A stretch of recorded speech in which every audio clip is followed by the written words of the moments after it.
Bienvenidos a todos. Qué guay veros y veros aquí. Pues os presento a Juan García Riaza, que en biología. Y nada, desde que terminó la carrera, el doctorado, pues empezó ahí su formación como científico y luego, que yo sepa, solo has trabajado como científico, ¿no? Investigador. Sí, ¿Cierto, Juan? sí. Y pues, haciendo investigaciones acerca de diferentes virus, chikungunya, SIDA, Zika y ahora con el coronavirus, ¿no? Y bueno, esta es la razón por la que le hemos invitado a que comparte este ratito con... ¿Algo que decir, Juan?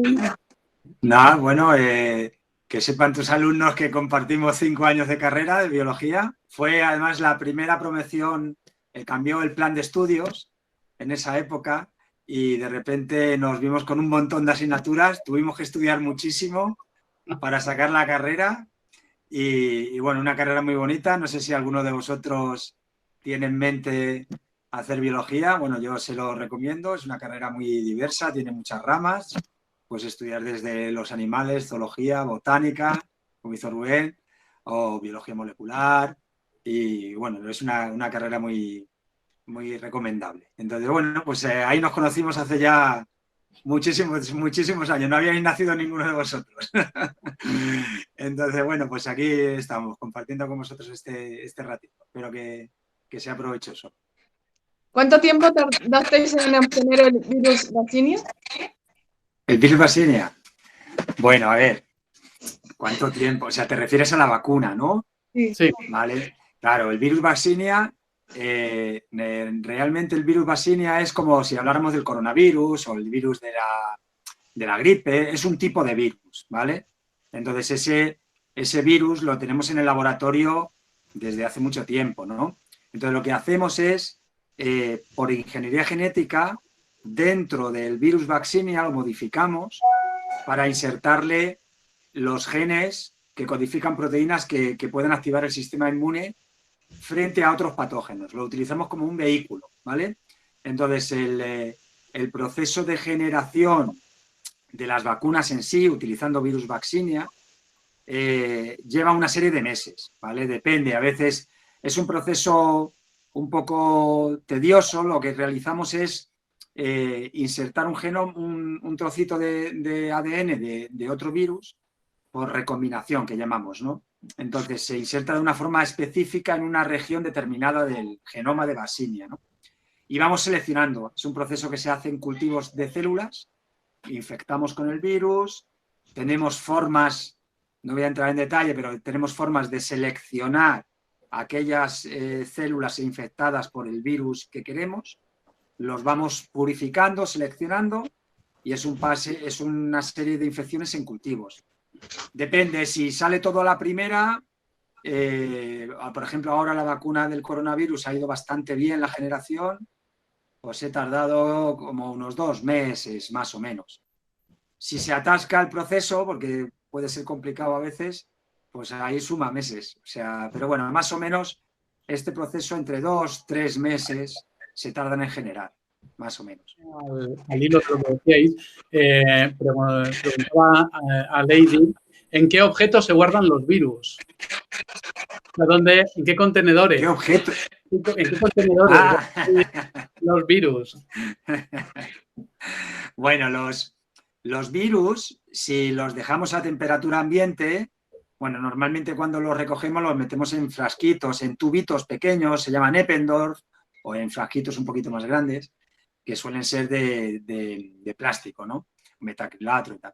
Entonces, estos tubos, si los dejáramos a temperatura ambiente, el virus al final pierde título, pierde cantidad y deja de ser infeccioso. Entonces, para poder conservarlos, lo que hacemos es los congelamos. Y los congelamos en unos congeladores que tenemos que se guardan la temperatura a 70-80 grados bajo cero. O sea que esa es la forma en la que conservamos los virus, dentro de tubitos que se guardan en congeladores a 70-80 grados bajo cero. El COVID-19 es igual, sí. ¿sabes? Ah, vale. A ver, conceptos. COVID-19 es la enfermedad, el nombre de la enfermedad. Y la enfermedad COVID-19 la causa un virus que se llama SARS coronavirus 2, ¿vale? ¿Te refieres si es igual al SARS-1 o cómo? Sí, sí, exacto. Vale. Entonces, como acabo de decir, la causa, el virus se llama SARS coronavirus 2. Eso quiere decir que hay un 1 antes, ¿no? Entonces, el SARS coronavirus 1 fue el primer coronavirus patogénico en humanos, ¿vale? Que causó enfermedad en humanos. Y surgió en una epidemia en el año 2002-2003 en China. Entonces, ese virus surgió con las medidas de contención que hubo en ese momento, se consiguió controlar y a día de hoy ese virus no ha reemergido, ¿vale? A posteriori, ¿qué ha ocurrido? En el 2012-2013 surgió otro coronavirus patogénico que se llama MERS, por síndrome respiratorio de Oriente Medio, ¿vale? Que estaba asociado en Arabia Saudí a través de camellos, ¿no? Que se infectaron personas a través del contacto con camellos.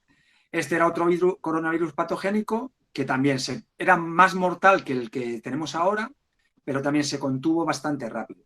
Y ahora ha surgido el nuevo coronavirus, que se llama de nuevo también SARS, igual que el primero. Entonces, ¿esto qué quiere decir? Que es muy parecido al SARS coronavirus 1 que surgió hace 18 años, ¿vale? Entonces, comparten un porcentaje de homología en su genoma bastante amplio. Y esto también es importante porque durante una serie de años los científicos han estudiado el primer SARS, el primer virus SARS, y entonces todo ese conocimiento que se ha ido adquiriendo con el primer coronavirus se puede aplicar ahora. Entonces, muchas de las situaciones que tenemos con el coronavirus actual se saben y de forma también mucho más rápida porque teníamos ese conocimiento del coronavirus SARS-1 de hace 18 años. O sea, pero sí, y esos tres que digo son los 3 coronavirus que infectan humanos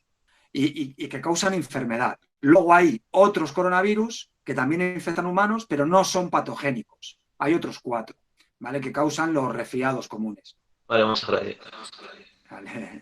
Vale, la mía es, ¿cuándo se está 100% seguro de que la vacuna está preparada y lista para suministrar a las personas? Buena pregunta. A ver, el proceso de generación de las vacunas lleva mucho tiempo. No es algo que hagamos de la noche al día, ¿no? Entonces, lo que pasa es que, claro, ahora estamos en una situación tan novedosa, un virus que se disemina tan rápido, que, bueno, pues la sociedad está demandando que tengamos vacunas de una forma rápida. Pero tampoco podemos acelerar los procesos sin controlarlos de una forma fiable, ¿no? Entonces, en una situación normal, una vacuna que llegue a la población, ¿vale? A la población en general, pues puede tardar del orden de cerca de 10 años, ¿vale? Entonces, también la generación de las vacunas no solo es el conocimiento y la investigación, sino el presupuesto, ¿no? Que se dedique a ello y el interés que haya en la sociedad. Ahora hay mucho interés, hay mucha financiación, por tanto se pueden acelerar los trámites. ¿Esto qué quiere decir?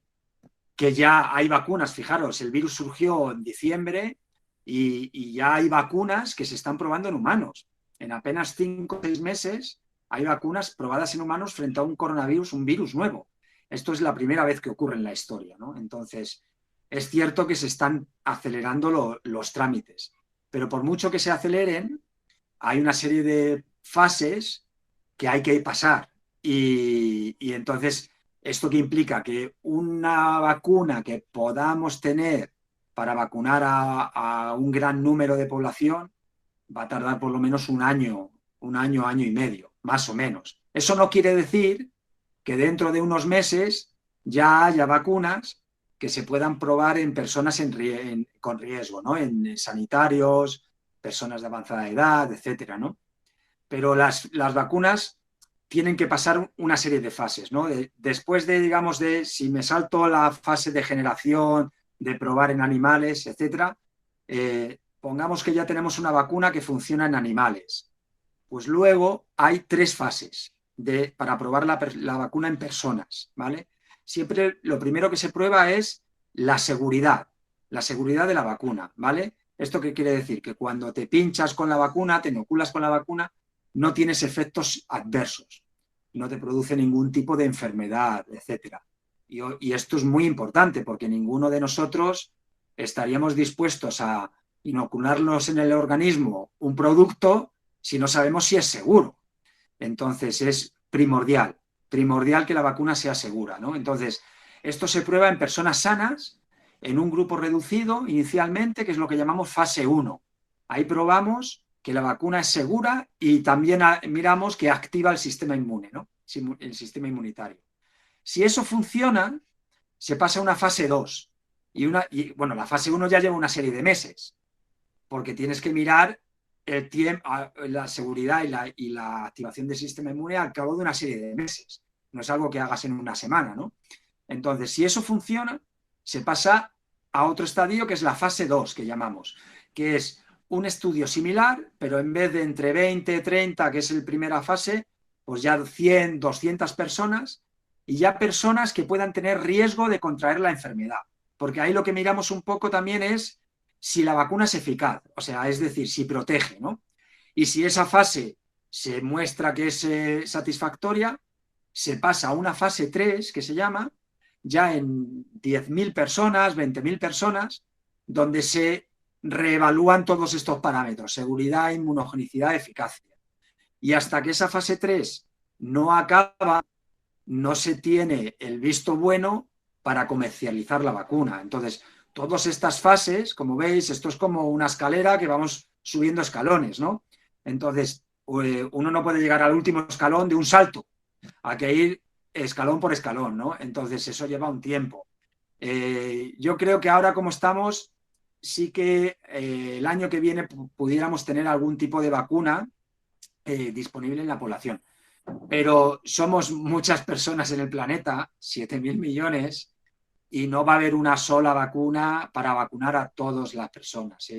Eso hay que tenerlo claro. Va a haber varios tipos de vacuna o incluso combinaciones de vacuna y bueno, pues es un proceso que se tarda. En resumen, debido a la atención que se está mostrando con este virus, se van a cortar los plazos, pero en una situación normal entre 5 o 10 años. Y luego, también es importante comentarlo, hay enfermedades para las que no hay vacuna. Por ejemplo, el virus del SIDA no hay ninguna vacuna eficaz y el virus surgió hace 40 años. O sea, en 40 años no tenemos una vacuna frente a SIDA que sea eficaz. Entonces, esperemos que con el coronavirus, por cómo es el virus en sí y lo que conocemos de su biología, una vacuna será efectiva, pero siempre hay que tener eso en cuenta. Hay patógenos para los que es difícil encontrar una vacuna. ¿Crees que va a haber rebrotes próximamente? Ya lo había escrito. Sí. Esto no es si crees si va a haber, sino cuándo. ¿Vale? Hay que ser siempre muy precavido con las infecciones por patógenos, en este caso por los virus y por el coronavirus. El estudio de seroprevalencia que se ha realizado en España ha mostrado que alrededor del 5% de la población se ha infectado por el virus. Esto tiene 2 puntos. Tiene un punto positivo, que es que el confinamiento ha funcionado, ¿vale? Las medidas de confinamiento, de alejamiento social, han evitado que se infecten muchas personas, pero por otro lado tiene un punto negativo, que hay mucha población que no se ha infectado. ¿Esto qué quiere decir? Que si ahora nos relajamos en la desescalada, ¿no? Pues hay muchas personas que no han tenido contacto con el virus que pueden infectarse. Entonces, bueno, ya hemos visto que en algunos sitios de España ha habido pequeños rebrotes, en Asturias, en el País Vasco ha habido un pequeño rebrote. En otros países, por ejemplo, en Irán, ha habido un rebrote bastante grande. Entonces, no es descabellado pensar que pueda haber. Entonces hay que tener mucho cuidado, sobre todo ahora que se nos permite estar en contacto con amigos, familiares, llevar siempre mascarilla, lavarse las manos y, bueno, pues vigilar todas esas situaciones, ¿no? Entonces hay que tener mucho cuidado y probablemente no creo que sea del estilo de lo que hemos pasado previamente, ¿vale? No va a llegar, yo espero que no llegue a esa situación, pero sí que puede haber pequeños brotes del virus. En este momento estáis haciendo ensayos con ratones. ¿Su sistema inmunológico está activándose y está reaccionando a la vacuna como pensabais? Bien, buena pregunta. Bien, te explico un poquito. Primero, tiendo a enrollarme. Yo ya veis que si me das cancha os cuento más cosas. Primero generamos la vacuna, ¿vale? Eso, como he contado antes, pues se lleva un tiempo, ¿no? Lo que hacemos es, vemos que la vacuna se ha generado correctamente, la caracterizamos, vale, perfecto, la tenemos. Paso siguiente. Como os he explicado antes, todas las fases de humanos, obviamente el objetivo final es probar la vacuna en humanos, pero no podemos probar una vacuna directamente en humanos porque nunca sabemos si puede producir efectos secundarios, etcétera, etcétera. Entonces, por eso mismo, los ensayos iniciales se hacen en animales, en modelos animales, ¿vale? Que es muy importante. Lo hacemos en otro tipo de mamíferos. El modelo típico suelen ser los ratones, ¿vale? Hay gente, bueno, que comenta también que el modelo de ratón no es lo más parecido a un humano, eso está claro, pero no deja de ser un mamífero, su sistema inmunitario es similar al que tenemos las personas, entonces es un modelo que puede ser no es costoso, entonces permite utilizar un gran número de animales, entonces tiene una serie de ventajas. Obviamente siempre con unas normas éticas. No se realizan estudios en animales sin un control por parte de los comités de ética. Eso está muy regulado. No vale decir, oye, quiero probar tal cosa en animales. Tú tienes que escribir una serie de protocolos, te los tienen que aprobar las agencias regulatorias, o sea que esto lleva mucho control, ¿vale? Sobre todo para no utilizar demasiados animales, justificar el número que utilizas, ¿vale? Entonces esto es muy, muy importante, ¿vale? Que también la sociedad lo vea, que no es utilizar animales por utilizarlos, sino siempre con un fin, ¿no? Entonces, utilizamos ratones y estamos en ello, estamos en pleno proceso. La vacuna se generó hace unos meses en el laboratorio y, bueno, pues tienes que pedir los ratones llegan, el proceso de vacunación lleva un tiempo, ¿vale? No es, normalmente estamos dando 2 dosis del virus espaciadas un tiempo, entre una y otra, un mes más o menos, 2, 3 semanas, un mes, y luego sacrificamos los animales y miramos, lo que hacemos es, sacrificamos el animal después del protocolo de vacunación y lo que hacemos es, en su sangre obtenemos el suero, el plasma, y ahí miramos si el animal ha producido anticuerpos, ¿vale? Los anticuerpos sabréis que son estas moléculas que reconocen los patógenos, ¿vale? En este caso el coronavirus lo reconoce. Los anticuerpos reconocen principalmente la proteína. Cuando veis el dibujito del virus que le salen unas proyecciones, esa proteína se llama proteína S, pues los anticuerpos reconocen esa proteína. ¿Y qué hacen? Evitan que el virus entre en la célula, ¿vale? Eso es una medida de protección del sistema inmune, un brazo de respuesta. Y otro brazo que miramos son las células T, ¿vale? Sobre todo unas que llamamos células T citotóxicas, ¿vale? Que estas lo que hacen es reconocen las células infectadas y las destruyen. Al destruirlas lo que hacen es evitan que de ahí salgan nuevos virus que puedan seguir infectando más células. Es un ciclo abortivo, que cortan la expansión del virus a otras células, ¿vale? Entonces, a grosso modo, en líneas generales, eso es lo que miramos en los ratones. Estamos en ello. Durante este mes tendremos resultados y bueno, cuando los tengamos ya lo veréis por ahí, si nuestra vacuna funciona y esperemos que sí y activa el sistema inmune. Hagan más entrevistas y saldrás más veces en la tele. Bueno, a ver. Esperemos. En teoría, por tal como lo hemos generado la vacuna y el conocimiento anterior de vacunas similares frente a otros virus, como el virus del Zika, el virus del ébola, chikungunya, digamos, es una tecnología similar. Entonces, esperemos que funcione. Luego, si quieres, te cuento un poquito, ya que dices lo de los modelos animales, normalmente se utiliza primero en ratones, ¿vale? Luego, hay otro modelo de ratón, hay un ratón que se puede infectar por el coronavirus que infecta a las personas, ¿vale? Entonces, estos ratones los hemos pedido, todavía no nos han llegado, ¿vale? Pero llegarán durante el verano y ahí lo que vamos a hacer es otro experimento. Lo que estamos haciendo ahora, lo único que vemos, bueno, lo único, es importante, ¿no? Pero lo que vemos es si la vacuna activa el sistema inmunitario, anticuerpos y células T. Pero ahí no vemos si la vacuna protege, porque este ratón que estamos haciendo ahora, que utilizando ahora, no se infecta por el coronavirus. Porque el coronavirus utiliza una proteína especial que el ratón no la tiene, ¿vale? Entonces, hay ratones que por ingeniería genética se les ha introducido el gen humano de este receptor y pueden ser infectados por el coronavirus. Además, esta pregunta viene al hilo de la que me han hecho anteriormente del SARS.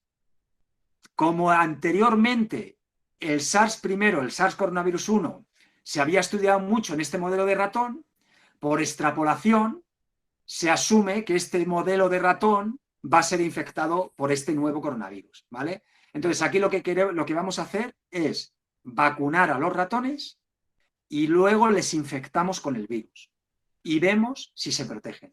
El ratón, en teoría, el ratón no vacunado, al infectarle con el coronavirus, va a morir, va a fallecer, y el ratón vacunado va a sobrevivir, ¿vale? Ese es el experimento siguiente que haremos. Y luego, otros modelos animales importantes son los macacos, los monos. Y realmente es el modelo más similar al humano.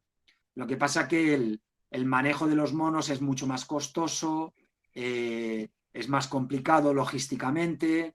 En España no tenemos lugares dedicados a ellos, se tiene que hacer en colaboración con otros grupos internacionales. Y para que os hagáis una idea, un poco que puede venir un poco para que veáis los costes. Un ensayo en monos, unos 12 monos, para probar si la vacuna es eficaz, puede costar del orden de 1 millón de euros. ¿Vale? O sea que por eso lo hacemos en los ratones, que es más económico, ¿no? Y bueno, si todo eso de los modelos animales funciona, damos el salto a humanos. ¿Hay otros grupos de trabajo a nivel internacional que sí que están trabajando con modelos con macacos? Sí. Hay muchos grupos de vacunas que, bueno, por ejemplo, en Estados Unidos hay lugares de investigadores que se dedican exclusivamente a estudios en humanos. Pues siempre tratamos de colaborar con estos grupos. Sí, en Europa también, en Inglaterra, en Holanda, en Francia hay centros de primates, ¿no? Donde se hacen esto. Hay muchos investigadores a lo largo del mundo, nosotros estamos en contacto con ellos y de hecho también a través de la Organización Mundial de la Salud nos reunimos cada jueves. Cada jueves tenemos una teleconferencia con casi más de 200 científicos a lo largo de todo el mundo, donde se comparten los resultados que se están teniendo con distintos modelos animales. Esto es una cosa que a mí me llama mucho la atención, ¿no? Porque parece, pues según lo que ven las noticias, que esto es una carrera. A ver si España es el primero que... Bueno, a ver si los americanos, a ver si los chinos son los primeros que... Porque realmente en la comunidad científica hay una colaboración, ¿no? Entre todos. El virus aparece en China, en China secuencian el genoma del virus, lo ponen a disposición. Vosotros habéis podido obtener ese genoma de la secuenciación que hicieron en China. Y luego, o sea, que sí que en el fondo hay una colaboración entre los científicos que muchas veces pues no aparece en los medios de comunicación, ¿no? Que más bien parece que os estáis pegando los unos con los otros a ver cuál es el primero que saca que saca una vacuna o que saca un resultado positivo. Sí, como bien dices, si los científicos chinos no hubieran compartido el genoma alrededor del 10-11 de enero, pues muchas de las vacunas, bueno, muchas no, las vacunas no se podrían haber generado, ni el grupo de Oxford, ni los alemanes, ni los de Estados Unidos, ni nosotros. Si tú no tienes el material genético de este virus, en ese momento no pudiéramos haber empezado antes. Obviamente, si luego ya uno ya lo aísla y lo secuencia, pues ya tiene esa información. Y las colaboraciones está a la orden del día entre los científicos. De hecho, normalmente lo que uno hace es, uno es experto en un tema, busca expertos en otro tema complementario para realizar estas colaboraciones. Y si nosotros somos expertos en generar las vacunas, una vez generadas, si resulta que hay un grupo que es experto en la utilización de monos y probar vacunas, pues tratamos de ponernos en contacto con ellos y es lo que estamos haciendo. O sea, nosotros ahora estamos buscando colaboraciones a lo largo del mundo con aquellos grupos que, digamos, sean expertos en modelos de mono o en otro tipo de modelos. También, por ejemplo, los hámsters o los hurones se infectan. Entonces, buscamos ese tipo de colaboración. O si un laboratorio es experto en analizar una técnica determinada, pues uno siempre busca esa colaboración. Es algo que está a la orden del día, ¿no? Es muy importante la colaboración entre los científicos y eso hace también que se avance, que la ciencia avance, ¿no? Es verdad que luego también hay competitividad, eso como todo, ¿no? O sea, y digamos que los chinos querrán tener su propia vacuna para vacunar su población y tampoco está mal que nosotros como país querramos tener nuestra propia vacuna, ¿no? Porque si no, al final se la tendremos que comprar a otro país, a otra compañía. Entonces, también para eso hay que invertir en ciencia, ¿no? Entonces, es un balance, a veces competitividad, colaboración, pero sí, la colaboración es fundamental. Sin ella la ciencia no avanzaría, ¿no? ¿Qué es la aceptación por la comunidad científica en el proceso de obtención de una vacuna? La aceptación de la comunidad científica, ¿qué mira? Sí. Ah, hombre, bien, gracias por la pregunta. No, como comentaba anteriormente, lo principal es la seguridad, ¿vale? Entonces, si una vacuna no es segura, pues se cae de la lista de candidatos porque, digamos, eso es fundamental, ¿no? Ese es un filtro que hay que pasar, ¿no? Luego, siguiente filtro, a la hora de candidatos que haya, que se vayan generando, es ver cómo de robusta es la respuesta inmune que genera. Entonces, digamos, ver cuál es el mejor candidato vacunal, ¿no? Entonces ahí se irá viendo cuál de los diferentes candidatos que se van generando produce una respuesta más amplia, más fuerte, más robusta, de mayor calidad, ¿no? Entonces eso son procesos que se van mirando, ¿no? A veces también no es solo también como de importante es, sino también lo rápido que se generan las vacunas, ¿no? Muchas de las vacunas que están ahora en la carrera, vamos a decir, son porque se generan de forma mucho más rápida, ¿no? Entonces, pues tenemos también ese parámetro a tener en cuenta, ¿no? Por la comunidad científica, ¿no? La rapidez y la felicidad que tiene. ¿Cómo encontráis aquel punto débil en el virus como para poder añadirlo al virus vaccinia? Buena pregunta.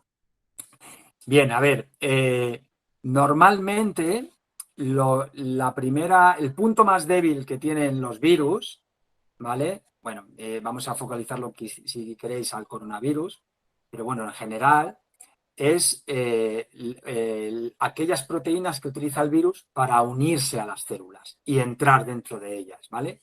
De tal forma que la gran mayoría de vacunas frente a muchos virus tratan de bloquear ese punto de unión del virus a la célula, ¿vale?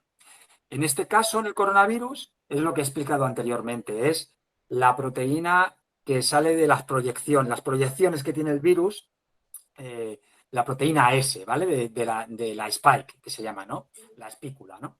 Entonces, esa es la proteína que utiliza el virus para entrar en las células. Entonces, también es su punto débil. Es su punto fuerte para entrar en las células, pero su punto débil porque podemos neutralizarlo, ¿no? Entonces, en el momento en que surgió la pandemia, la epidemia inicialmente, y a la hora de diseñar una vacuna, lo que realizamos es primero un diseño racional y lo que pensamos es qué mejor que tratar de bloquear esta unión, ¿vale? Por ello lo que hicimos es sintetizar esta proteína a través de una empresa, nos sintetizaron esa proteína y esa es la proteína, el gen, que hemos insertado dentro del virus Vaccinia, ¿vale? Entonces, digamos, atacamos esa proteína. Luego, aparte de ello, el virus tiene más proteínas que también pueden ser susceptibles de ser atacadas, ¿no? Entonces, ahora lo que estamos realizando es, aparte de la vacuna que ya se ha generado y que estamos probando en ratones, estamos generando otros candidatos vacunales. O sea, digamos que no nos quedamos de brazos cruzados, sino que seguimos generando nuevas vacunas y en estas nuevas vacunas estamos insertando, aparte de la S, otras regiones para tratar de que la respuesta pueda ser mucho más amplia, ¿vale? Y sea dirigida frente a otras proteínas del virus, ¿vale? Pero en principio, una línea de defensa, un punto débil que tiene el virus es esta proteína y ocurre tanto con el coronavirus como con otros virus. ¿Cómo se eligen a los fabricantes de las vacunas? Vale. Todo ahí relacionado. A ver, no es mi campo, digamos, yo soy más experto en la generación en sí de las vacunas, el probarla en modelos animales, pero claro, luego ya hay que dar el salto a humanos y ahí la producción de la vacuna, nosotros como laboratorio no tenemos capacidad, ¿vale? Entonces ahí siempre hay que contactar con una empresa, ¿no? Entonces, ¿cómo se eligen? No es cómo se elijan, sino muchas veces las propias farmacéuticas ya son las que desarrollan las vacunas. Entonces, un gran número de farmacéuticas a lo largo del planeta están generando ahora vacunas frente a coronavirus utilizando sus tecnologías.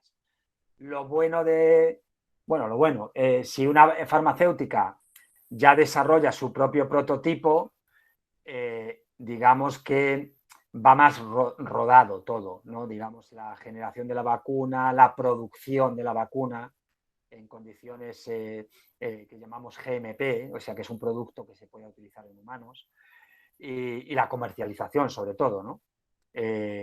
Luego, si somos un laboratorio de investigación como el nuestro, pues ahí nos ponemos en contacto con farmacéuticas que son las que tienen la capacidad de producir la vacuna, ¿vale? Esto es importante porque podemos generar la vacuna, pero si luego no se puede producir en cantidades industriales y no se puede comercializar, pues digamos que eso es un hándicap, ¿no? Entonces, esa capacidad de producción de miles y millones de dosis las tienen las farmacéuticas. Entonces, nosotros estamos en contacto con ellas para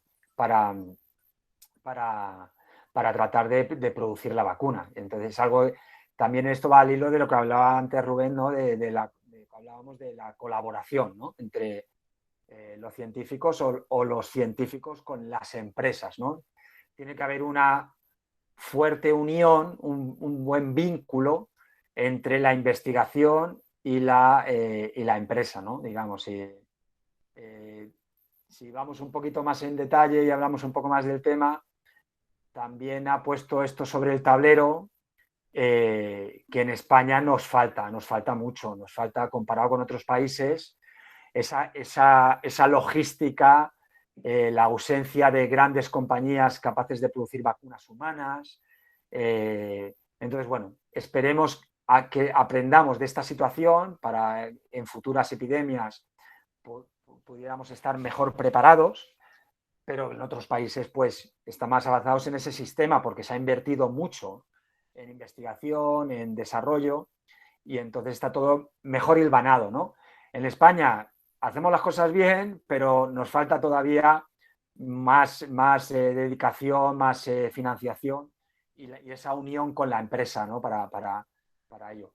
Las patentes, pues obviamente cualquier tipo de invención es susceptible de ser patentada, nosotros estamos con ello, y si una vacuna, claro, tienes que proteger la propiedad intelectual, ¿no? Si el día de mañana la vacuna es buena, funciona y se puede comercializar, pues esa patente, al final, si la compra una compañía farmacéutica, te compra la patente, es un dinero que se reinvierte en el Estado, ¿no? Porque al final la patente, en nuestro caso, dependería del ministerio, del CSIC, ¿no? Que es de donde pertenecemos. O sea que las patentes no las hacemos a título personal, sino dentro de la institución.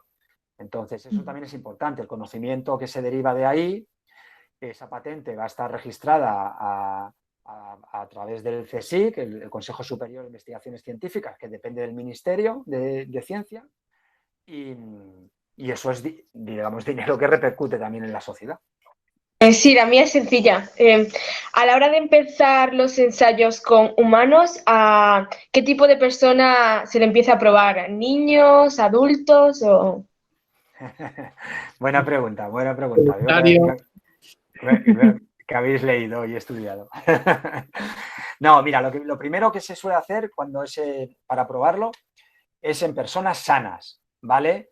No tiene sentido probar la vacuna, la seguridad en personas que puedan que puedan estar inmunodeprimidas o algún tipo de patología, porque lo que queremos ver es la seguridad en una población, vamos a decir, de un rango de edad mediano, digamos, y sana sobre todo, ¿no? Normalmente, según la regulación, este primer ensayo de fase 1 que comentaba anteriormente, ¿no?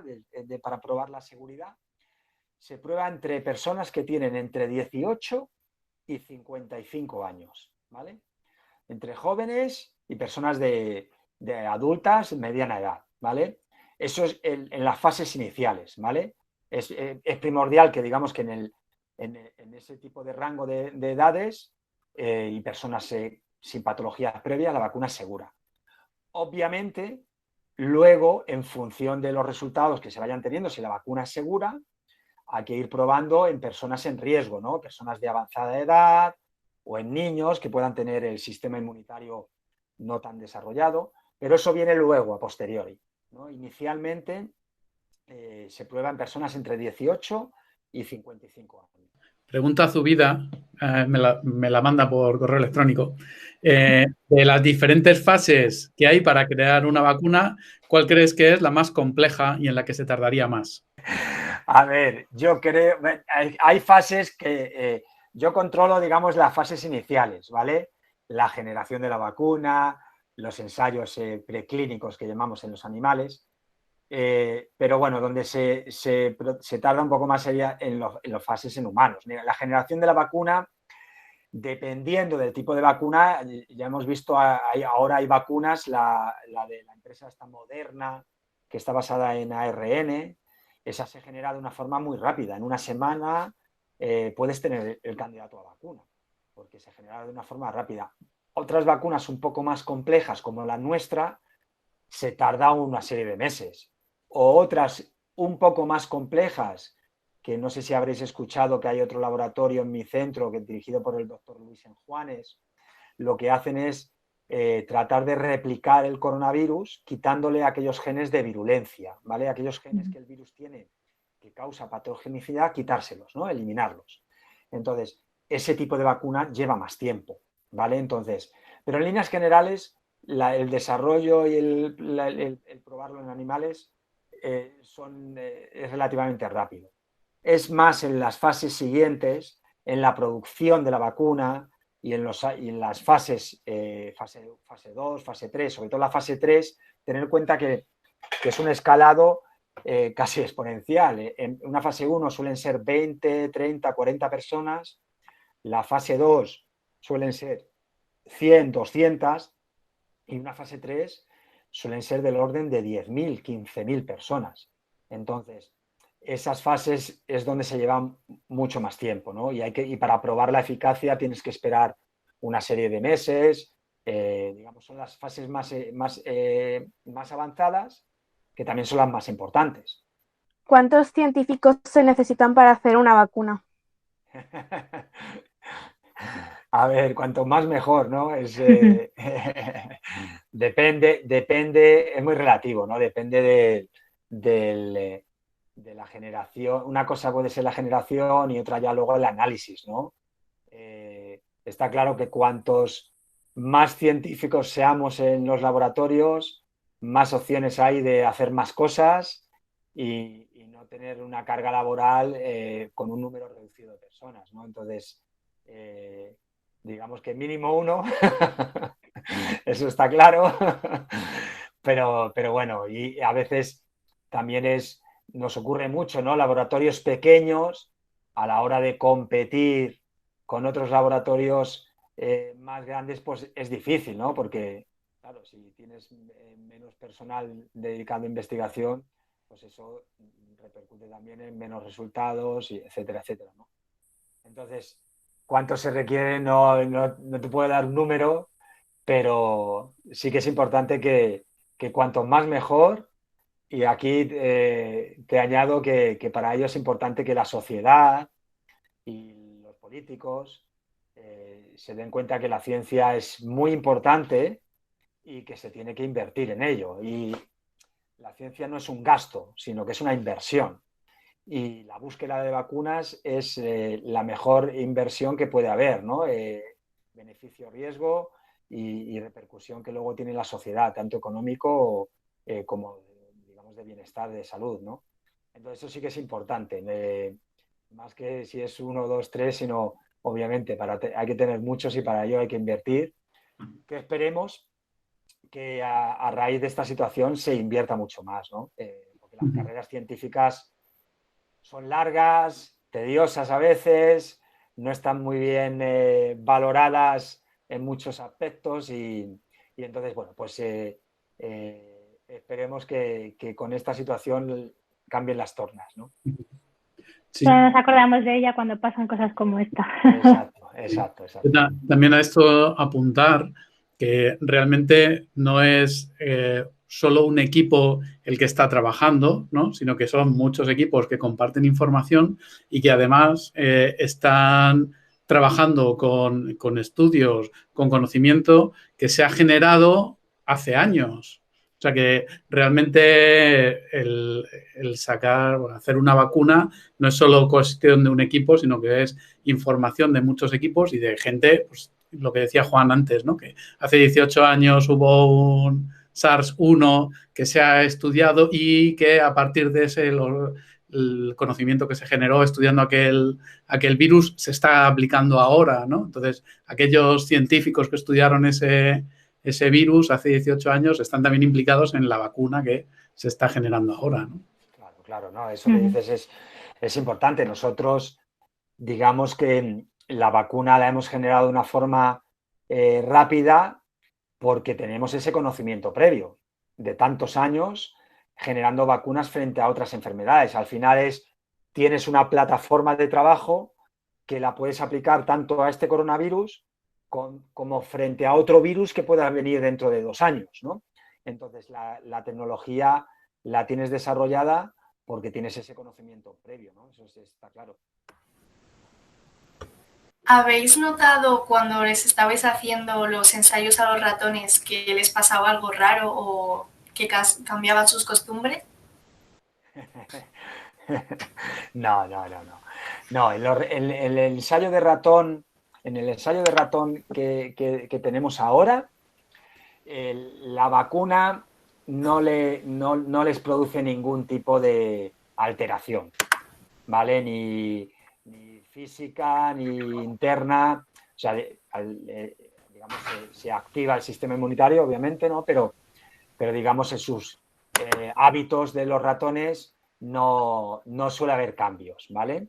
Esto en los ratones que llamamos normales, ¿vale? O sea, en los ratones que sí se infectan por el coronavirus, ahí sí, ¿vale? Cuando hagamos esos experimentos, ahí sí que veremos cambios. Pero no por la vacuna, sino por la infección por el virus, ¿vale? Entonces, estos ratones, cuando se infectan, desarrollan una serie de síntomas que asemejan a los síntomas que tenemos las personas, ¿vale? Entonces, pero sobre todo en los ratones se manifiesta cuando un virus le está haciendo algo, digamos, es patogénico. Sobre todo miramos la pérdida de peso. Se pesan todos los días, los ratones se pesan todos los días y entonces tú vas viendo si el ratón pierde peso. Si miramos también, por ejemplo, el pelo del ratón, si normalmente lo tienen pegado al cuerpo, ¿vale? Si se les eriza, también es síntoma de que tienen algún tipo de patología. Entonces, todos esos parámetros se miran y eso lo miraremos en los ratones que vacunaremos y luego infectaremos con el coronavirus. Enhorabuena a los chicos por todo el trabajo, hay que ser perseverante, hay que trabajar duro y lo habéis mostrado aquí, que habéis estudiado. Se os ve que con interés, que eso es muy importante. Como digo mucho, siempre hay que tener pasión por las cosas y bueno, pues eso es la base de todo. Entonces, con eso y una pizca de perseverancia, que digo también, hay que trabajar duro, esfuerzo, tenemos que tener en cuenta que sin esfuerzo no se consiguen las cosas, ¿no? Sin esfuerzo no hay vacuna, ¿no? Entonces, eso, los chicos, los chavales que lo veáis, que hay que trabajar siempre duro, pero el trabajar duro luego tiene sus recompensas y os animo a seguir vuestros pasos hacia adelante vitales y que, bueno, os dediquéis a lo que más os guste y bueno, sigáis trabajando duro. Preguntaba Juan al principio si alguien tenía idea así en principio de dedicarse a alguna rama científica. No sé también si después de este tipo de cosas, a mí me pasa que sería feliz trabajando en un laboratorio. Luego escucho a otras personas y digo, sería feliz haciendo, porque bueno, también se nota que tú hablas con pasión de tu trabajo, ¿no? Sí, hombre, la ciencia, lo bueno que tiene es que no es un trabajo, bueno, aunque luego tengamos nuestras rutinas, pero no es un trabajo rutinario, ¿no? Cada día te sorprende, es un trabajo que puedes aprender cosas nuevas cada día, es muy dinámico, ¿no? Hay que estar constantemente al tanto de lo que se va publicando, eso pues, te permite también avanzar mucho, hay que leer mucho, contactar con expertos y colaborar, es importante.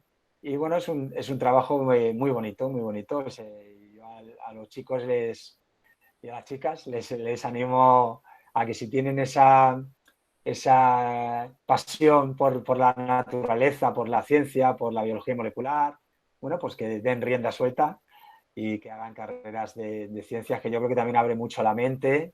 Y bueno, pues yo creo que sí que es una salida profesional muy, muy, muy interesante. Muchas gracias a todos por vuestra presencia, por vuestro trabajo y muchas gracias a Juan. Te invitaré a comer un día de estos. Nada, muchas gracias Rubén, muchas gracias por todo, a ti también y a los chicos por el interés y nada, seguir estudiando.